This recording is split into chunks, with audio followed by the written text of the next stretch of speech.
they look lovely? So happy without a care in the world. Have you ever noticed all of these people in the brochure and promo videos for Disney vacations look incredible? No matter what they are doing, they can be taking a stroll, purchasing food, checking into a hotel, or even lounging around on their bed, and they still look amazing. It's because they are dressed in a smart and classy way. Collared shirts, dresses, clean and well-fitting shorts. Deep down inside, you are the beautiful people in the brochure. You just need the threads to match, and you've come to the right place. Welcome to Travel Dress Code. Let's go.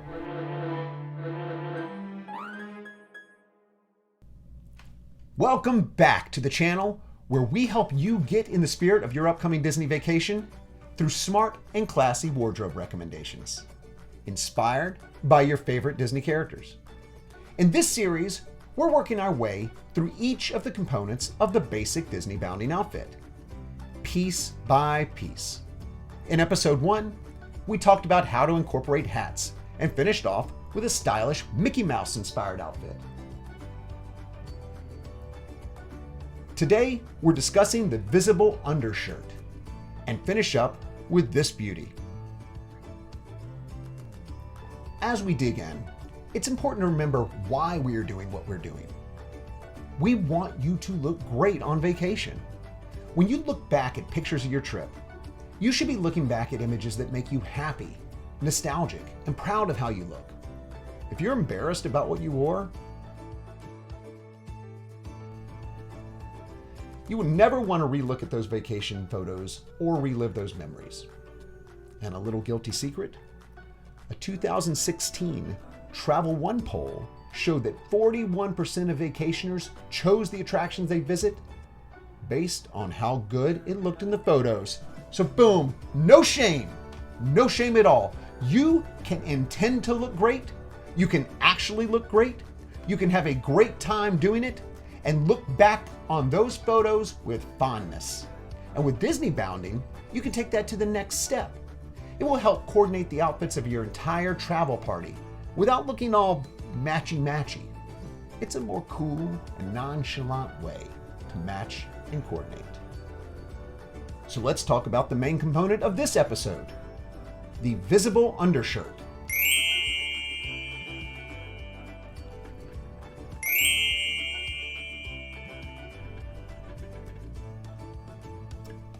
Now, just like any red-blooded American male, I know that once in a while, you've got to show off the taco meat. And why would you do that? Oh, I find it attracts women. Indeed, yes. Worked for me. Big time. And there are certainly outfits that call for that, but incorporating the visible undershirt has some stylistic and functional properties that will make you want to consider incorporating it into your outfit. First, let's talk function. Walt Disney World in Florida is hot. It's hot, damn hot, real hot. Hot than this is my shorts, I can cook things in it.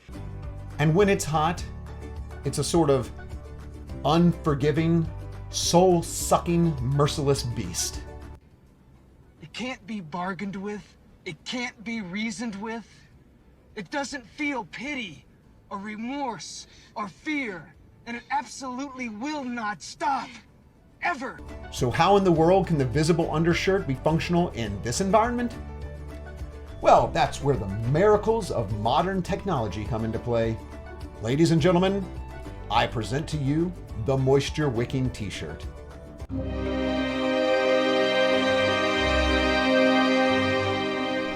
Yes, this amazing piece of engineering that sort of bust onto the scenes in the early 2000s allows us to actually tolerate the heat and humidity of Florida swampland while choosing a classier style as our primary outerwear. And this moisture wicking material doesn't have to stop at the undershirt. Other undergarments have joined the frenzy, but we actually aren't featuring a segment on that particular piece of clothing on Travel Dress Code. That's for each man to decide for himself. And while we may have played up the Florida heat, some days can be downright comfortable or cool in Florida and in California. So incorporating another layer could provide you that additional warmth you might want when you're standing still, waiting in the dark for the park to open in 50-degree weather.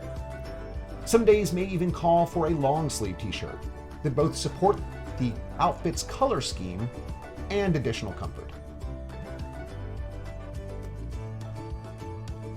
Undershirts come in all kinds of colors, so it should be easy to find exactly what you need when searching for the perfect piece for your planned attire. But before we get into picking out colors, let's examine how the visible undershirt can represent a subtle component of your outfit inspiration. Several Disney characters out there have small splashes of color right around the neck area that are actually a fundamental part of their overall dress and their character's design. For instance, these guys have an added adornment around their neck, while these guys have a, choker? Turtleneck? Something like that? And these guys have some sort of two-tone action happening around the neck and chest area that's important to bring into the color blocking of your outfit.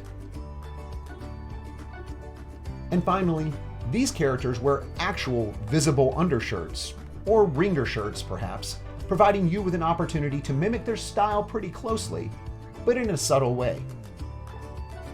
In each example, it may be pretty difficult to find a single shirt that brings in all of the relevant colors from the character's palette, but using both a visible undershirt and an outer shirt helps to alleviate this dilemma.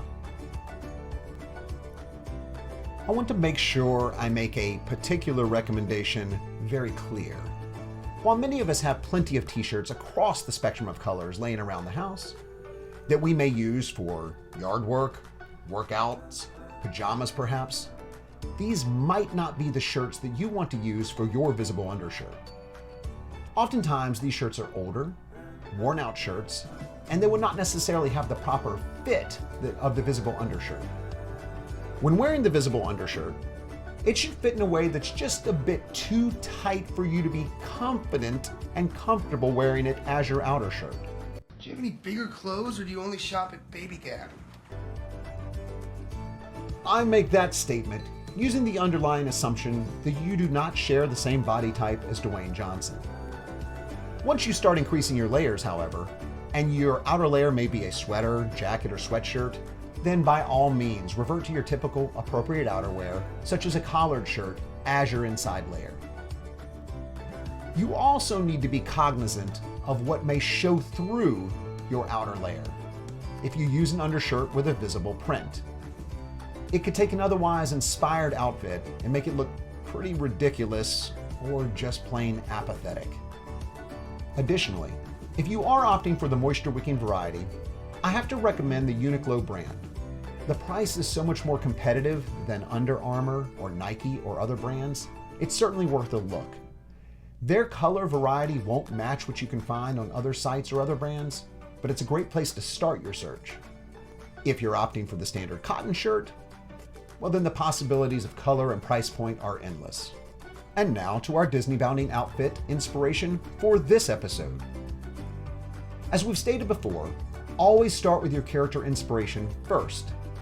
Then, let your color palette and outfit components build upon that. For some guidance on what to choose this week, let's turn to our officially unaware celebrity spokesman, Mr. John Stamos, for some input. John, who should we select as an outfit inspiration for this episode? One of the most handsome men you could think of off the top of your head. Thank you, John Stamos. Excellent input. Who's the most handsome fella in the Disney universe? Like me. Ladies? It's gorgeous. That settles it then. In this episode, we are choosing Gaston. Yes, the uber masculine but horribly conceited villain of the Beauty and the Beast cartoon and film. His color palette is pretty straightforward, but he does indeed wear a visible undershirt. With that in mind, I was unable to find that yellow color on the Uniqlo website, so I did a simple Amazon search for a yellow shirt and plenty of options came up, including long and short sleeve, moisture wicking and standard cotton, workout shirts, and some collared shirts. I chose a color called collegiate yellow, mostly because I thought it might look classy and sophisticated with my daily wear, and because it seemed to match Gaston's shirt color the best. I also did a quick internet search for a red polo style shirt, back on the original Penguin website, and fortunately found one on sale. And I already had a pair of black shorts and pants to choose from in my closet. Fortunately, I already had some brown shoes as well, but either would have been a simple find because both are incredibly common in the men's section of any online or brick and mortar retailer. And always shop those discount retailers and outlets first to get the best price on these easy to find items. Finally, in order to replicate the brown belt and his occasional quiver strap, I searched for a small crossbody bag for men. While there are plenty of options, I settled on a bag with a military look. I simply couldn't bring myself to don the man purse just yet. Plus, it's not a man purse, it's called a satchel. Indiana Jones wears one. So does Joy Behar. With all the components combined, here it is. Yes, since I already had the biceps to spare, and I'm roughly the size of a barge, I incorporated that yellow undershirt so that it just peeked through the top of the red collared shirt. The black pants and brown shoes completed the clothing components of the ensemble, and the brown strap is the lone accessory from that military style bag. With this Disneybound, I'm dressed and ready to propose and be rejected by Belle, or to strike a pose in front of the most flattering statue in the Magic Kingdom.